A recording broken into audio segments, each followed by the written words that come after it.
Why did I sell watches that I once thought I would own forever? My Rolex Skydweller, my Grand Seiko, my Girard-Perregaux, even my Ploprof. Most people would probably look at those decisions and say, well, your taste just changed. And for a long time, I thought that's what happened too. But over the past several months, as I've reflected on nearly a decade of collecting, I've started to realize that wasn't really the case. I don't think I suddenly became someone who liked different watches. I think I finally figured out what I had actually valued all along. For years, I evaluated watches by their specifications, things like case size, movement, complications, materials, water resistance, all the things that we naturally compare when we're trying to decide whether a watch is good. But when I looked back at the watches that stayed with me the longest, the ones that continued to matter years after I bought them, I noticed something interesting.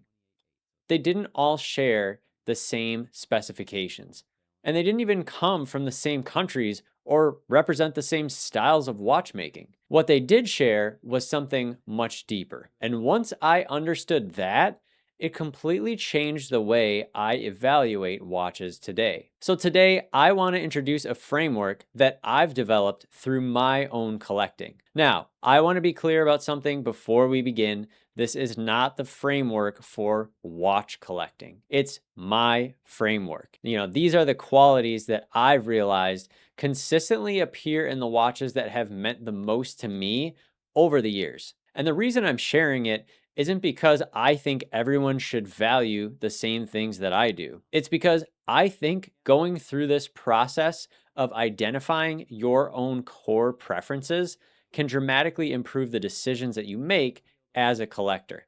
So first, I'm going to explain what I mean by core preferences and why I think they're different from the way most of us evaluate watches. Then I'm going to walk through 6 qualities that have consistently mattered to me. And finally, at the end of the video, we're going to turn this into a little mini workshop where you'll identify your own framework. Because understanding mine is interesting, but understanding yours is useful. I think most collectors evaluate watches in a way that is completely understandable. Someone asks what kind of watches you like, and your answer usually sounds something like this. I like blue dials. I like titanium. I like smaller watches. I like hand-wound movements. I like integrated bracelet watches. I like divers. And none of those answers are wrong. In fact, they're often true. But the problem is that I don't think they explain why certain watches stay with us over the long term. Those are preferences, but I think they're secondary preferences. Let me give you an example here. Take movements. I've owned and loved an incredibly sophisticated perpetual calendar from Jaeger-LeCoultre. And I've also owned and loved a simple manually wound ETA 7001 caliber.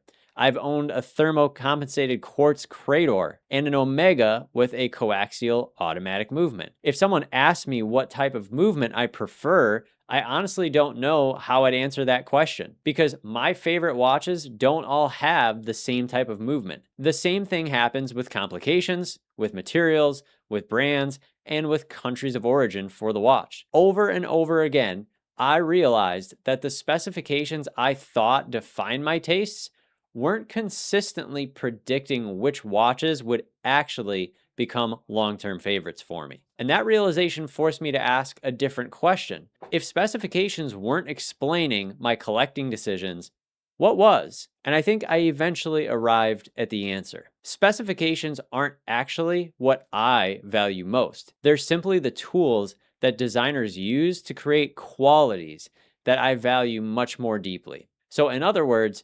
specifications are not my core preferences. They're often just one way of expressing them. And that led me to a question that completely changed how I think about collecting. So instead of asking, what specifications do I like in a watch? I started asking, what qualities consistently make a watch continue to matter to me? Because there's big differences between buying a watch that impresses you on day one and owning a watch that still feels just as compelling 5 or 10 years later. The first quality, and the one that has become the foundation of this entire framework for me, is coherence. Now, I want to define this very carefully because I think it's the least obvious of the six, but I also think it's the most powerful. When I say a watch is coherent, here's what I mean. Coherence is the degree to which every element of a watch works together towards the same design vision. And when I say every element, I'm talking about things like the proportions, the design language, the level of visual complexity, the movement that's inside the watch, even the materials that were chosen, and the finishing, and ultimately, whether all those decisions feel like they belong together. So, another way to say that is this: a coherent watch doesn't feel like a collection of good ideas. It feels like one good idea executed consistently. That's a very different way of looking at a watch because instead of evaluating each characteristic independently, you're asking whether all of those characteristics reinforce one another. Does everything point in the same direction? Or does the watch feel like a compromise between several different ideas? I think this is one of the reasons I've found it so difficult to explain why I loved certain watches in the past. If someone asked me why I loved the Rolex Skydweller, I could have talked about so many things. I could have talked about the annual calendar or the GMT or the ring command bezel. There's water resistance. Even the bracelet is great. And those are all true. But none of those things by themselves explain why I loved the watch. What I really appreciated was that Rolex had a very clear vision for what that watch was supposed to be. It was a highly capable luxury travel watch. Everything about it supported that idea. The proportions gave it presence on the wrist. The oyster case and bracelet made it feel robust enough for everyday wear. The movement housed an annual calendar and independently adjustable GMT that were genuinely useful for travelers. And the ring command bezel made setting those complications intuitive rather than intimidating. So even though there were a lot of features packed into that watch, none of them felt out of place.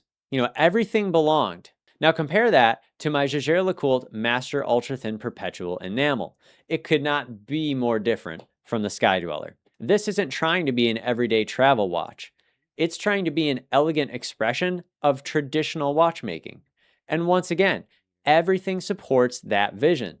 The ultra thin movement allows the watch to maintain incredibly refined proportions. The white gold case feels appropriate for what the watch is trying to communicate. Then you have the hand guilloche dial and the enamel work, and they're not simply there to impress you.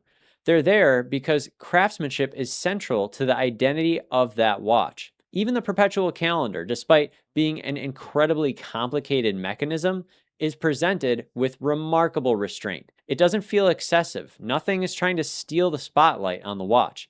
Every decision serves the same purpose. So when I started looking back through my collection this way, something clicked for me. These watches don't share case sizes.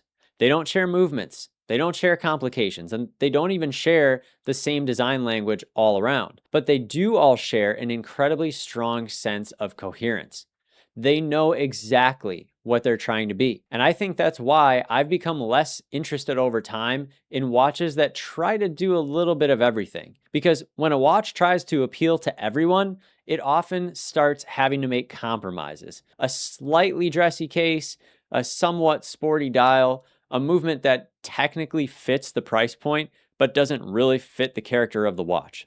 And none of those decisions are necessarily bad by themselves. But together, they can make a watch feel kind of confused. And that's the word I would use as the opposite of coherence. Not ugly, not poorly made, just confused. Kind of like if you have several different ideas competing for attention instead of reinforcing one another. Now, I want to make one important distinction before we move on. Coherence has nothing to do with whether you personally like a watch. A watch can be extremely coherent and simply not align with your taste. Likewise, I think two collectors can look at the same watch and both agree it's coherent, while one loves it and the other has no interest in owning it. So coherence isn't about preference, it's really about design integrity. And for me, I've realized that watches with a strong sense of design integrity are the ones that continue to earn my appreciation year after year. And I think that's because coherence creates something that's very difficult to manufacture artificially. You can feel when a watch knows exactly what it wants to be. And once I started noticing that quality, I realized it was one of the strongest predictors of whether a watch would continue to matter to me years after I bought it. Now, the second quality in this framework is much simpler, because once a watch has a great idea, then we've got to talk about how well was that idea actually realized. And that is where execution comes in. Now, execution is probably the easiest quality in this framework to understand, but it's also one of the easiest to overlook. So if coherence asks, was this the right idea? Execution, on the other hand, kind of asks, how well was that idea brought to life? Because two watches can share a very similar concept, yet leave completely different impressions once you have them in your hands. And this is where things like finishing, dial quality, tolerances, transitions between the surfaces, and that attention to detail start to really matter. It's kind of the difference between a watch that simply communicates an idea and one that fully realizes it. And I do think Jaeger-LeCoultre is probably the best example of this. The concept is already incredibly strong, but it's the execution that elevates it. The sharpness of the guilloche, the depth of the enamel on the dial, the way the calendar is laid out with so much symmetry and balance. There's finishing throughout the case. Every detail reinforces the feeling that an enormous amount of care went into making this watch. I could say something very similar about Grand Seiko too. One of the reasons I enjoyed owning both the Night Birch and the Skyflake Evo 9, which was the SLGA 017, wasn't simply because they had beautiful dials. It was because Grand Seiko consistently executed those dials at an incredibly high level. The texture, the finishing, the way they interact with light, those details matter, because they're the things you continue noticing after years you've stopped being impressed by the specifications. Execution has become one of those qualities that quietly increases the longevity of a watch for me. The better something is executed, the more it tends to reward repeated ownership. Now, the next quality is one that I think many collectors feel but don't often put into words, and that is the wearing experience of a watch. Now, I don't simply mean comfort. Comfort is certainly a part of it, but it's much broader than that. And when I say wearing experience, I'm asking a very simple question. How does this watch actually make me feel when it's on my wrist? Because that's ultimately where every watch is going to spend its life. It's not about being in a watch box or under a macro lens.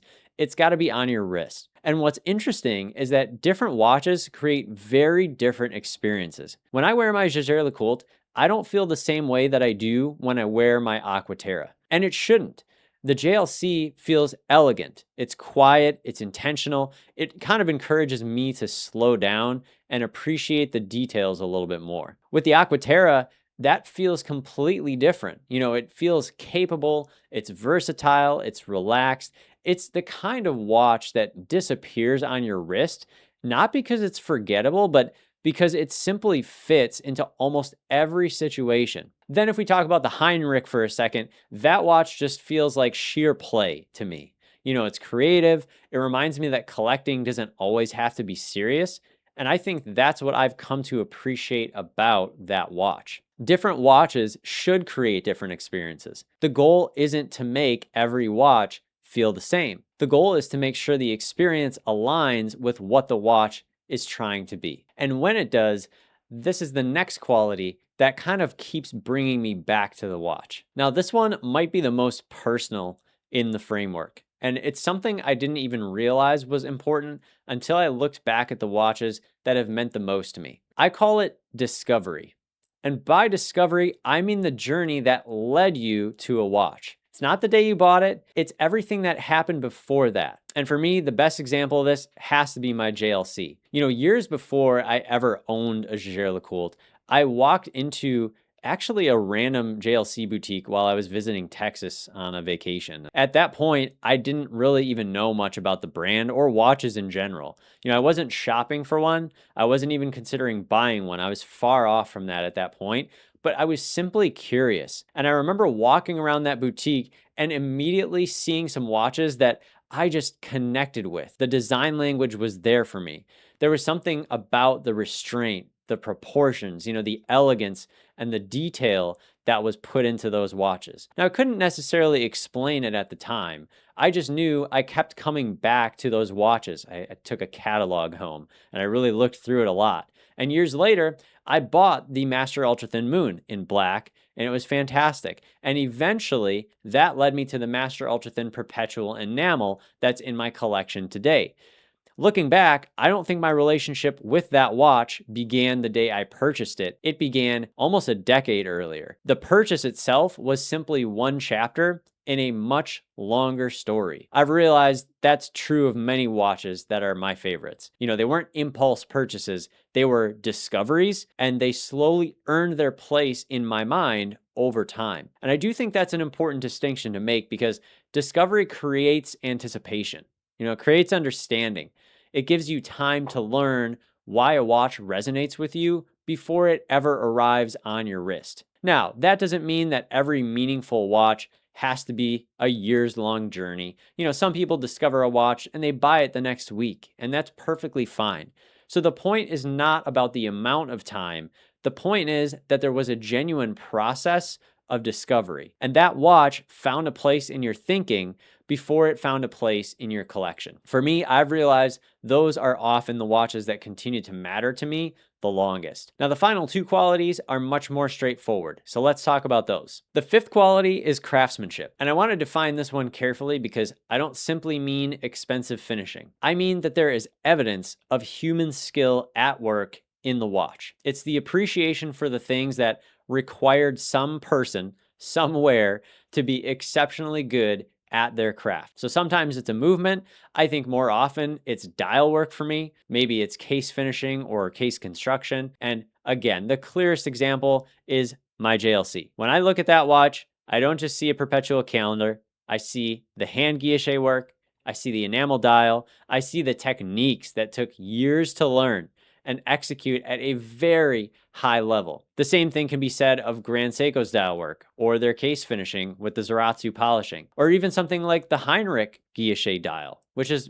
very different from the JLC. These are details that don't necessarily jump out at you from across the room. They're details that reward close attention. And I think that's what I've come to appreciate most about craftsmanship is it gives a watch depth. The more time you spend with it, the more there is to discover. Some watches kind of impress you right away, but craftsmanship tends to impress you repeatedly. And I've realized that's one of the qualities that helps a watch continue to matter to me over the long term. Now, the final quality is originality. And I don't mean originality for the sake of just being different. And I don't mean owning watches that nobody else had heard of, because there's plenty of ways to do that. For me, originality is something much simpler. It's the feeling that a watch genuinely reflects my taste rather than someone else's expectations. And I think this is a huge one. If someone looked at my current collection, I don't think they'd describe it as trendy or as hype driven or as built around what social media told me that I should own. Instead, I hope they'd say that collection is just uniquely James, because every watch in it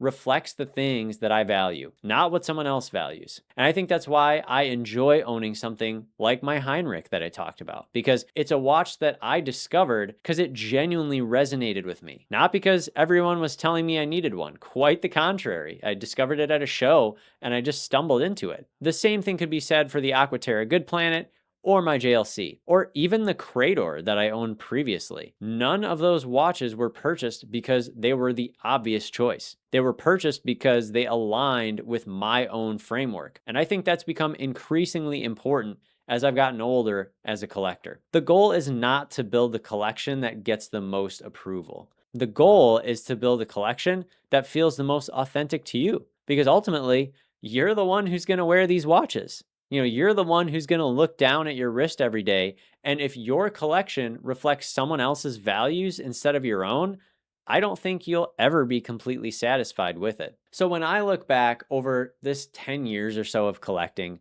these are the 6 qualities that consistently appear in the watches that have mattered most to me: coherence, execution, wearing experience, discovery, craftsmanship, and originality. Now, take a second to notice what is not on the list.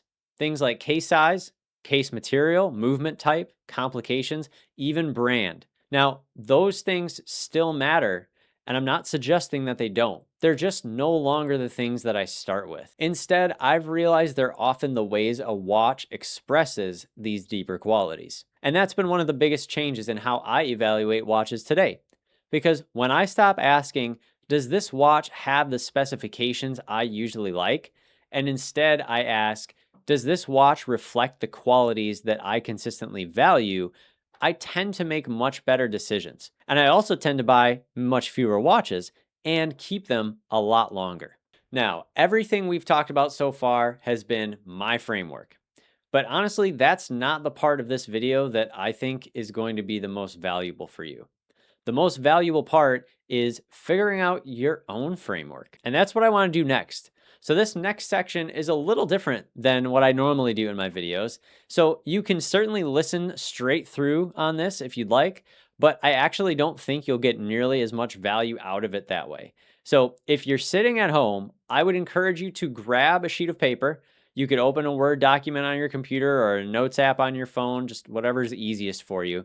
And I want you to think of this next section less like the end of a YouTube video and more like a workshop. So the more you stop and reflect and actually write your answers down here, the more useful that I think this framework is going to become and the more developed it's going to be for you. So again, if you're out driving or you're out for a walk or you're just listening somewhere where you can't really participate right now, that's okay. But I would encourage you to save this video somewhere and come back to this section later because I genuinely think this is where the framework becomes practical. This is where the rubber meets the road here. Again, understanding my framework is an interesting thought experiment, but building your own can actually change the way you collect. So let's do that. So I want to start with a very simple exercise here. I want you to write down the 5 watches that you've felt the strongest connection to. Now, again, maybe there hasn't been 5, maybe there's 2, maybe there's 12 or more. They don't all have to be watches you currently own. They don't even have to be watches that you've ever owned, really. If there's a watch you've admired for years and have always found yourself coming back to it, include it. So the only requirement is this. These should be the watches that have genuinely stayed with you, again, in one of those ways, whether actually or in figure of speaking. Not necessarily the most expensive, they're not the rarest, they're not the most technically impressive, just the ones that have consistently captured your attention over time. Don't overthink it, just write them down. So go ahead and pause the video, take a minute or two to make your list, and when you've finished, come back and then we'll move on to the next step. Now, look at your list. The next part is surprisingly difficult. I want you to intentionally ignore almost everything that we naturally use to compare these watches, right? So ignore the brands, ignore the prices, the resale value, don't compare movements, ignore complications, the case material, the dial color, etc., etc. So for just a moment, pretend none of those things exist and instead ask yourself one question. Why do those watches continue to matter to you? Not why did you buy them? Not why are they objectively good watches? And definitely not why do other people like them, right? But why do they continue to matter to you? And write down whatever comes to mind. Again, don't worry about whether it's right or wrong. You're simply looking for some patterns here. So go ahead, write that down, pause the video, spend a few minutes thinking through, write it down, and then come back. All right, now, I want you to compare your answers with the framework we've talked about today. So the thing to think about is, do you notice a consistent sense of coherence on these watches? Do you place a high value on execution? Is there a way the watch feels on your wrist that keeps showing up time after time? Have the watches that matter most to you all been discoveries that developed over time? Do you consistently appreciate craftsmanship? Do you seem drawn towards watches that feel authentic to your own taste? Now, you might find that several of those qualities resonate with you, or you also might find that your own framework looks completely different from what I've talked about, and that's perfectly okay.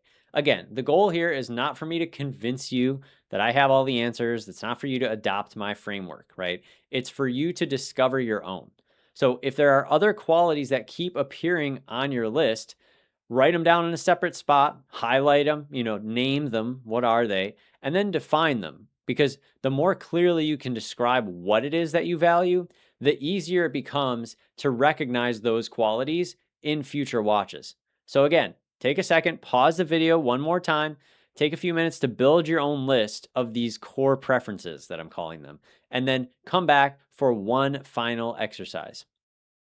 Okay, so now that you've identified those core preferences, I want to see how strong they really are for you. So go back to those 5 watches, and I'm going to give you a series of questions that you can ask. So here you go. If every one of these watches came in a different dial color, would I still love them? If the case material changed, would they still matter to me? If the movement were different, would I still feel the same way about them? If they came on a strap instead of on a bracelet or vice versa, would I still want to own them? Go one step further here. Ask yourself which changes would completely change the way you feel and which ones really wouldn't matter very much to you.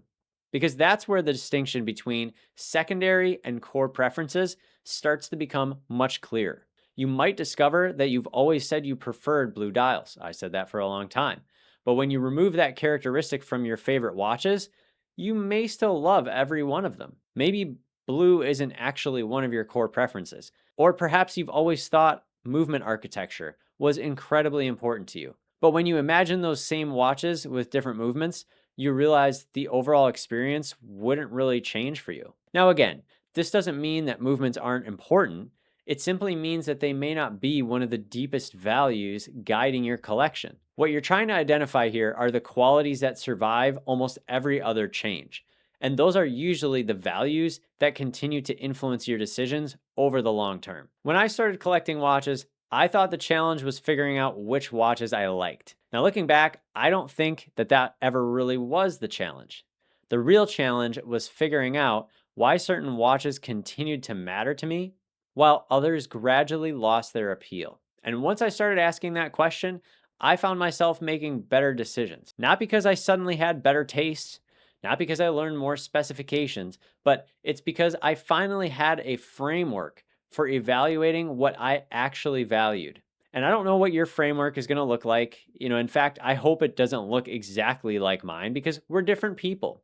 And if there's one thing I hope this video has demonstrated for you, it's that satisfying watch collecting isn't about finding the right preferences. It's about understanding your preferences. And once you can clearly define the qualities that consistently matter most to you, future purchases become much more intentional. Impulse buys will probably become a little less common.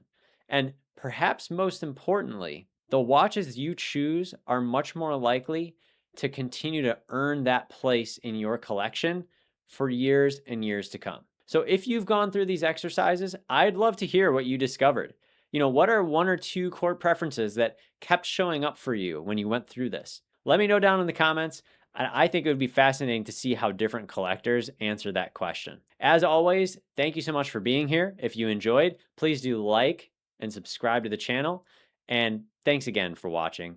I'll talk to you next time. Bye-bye.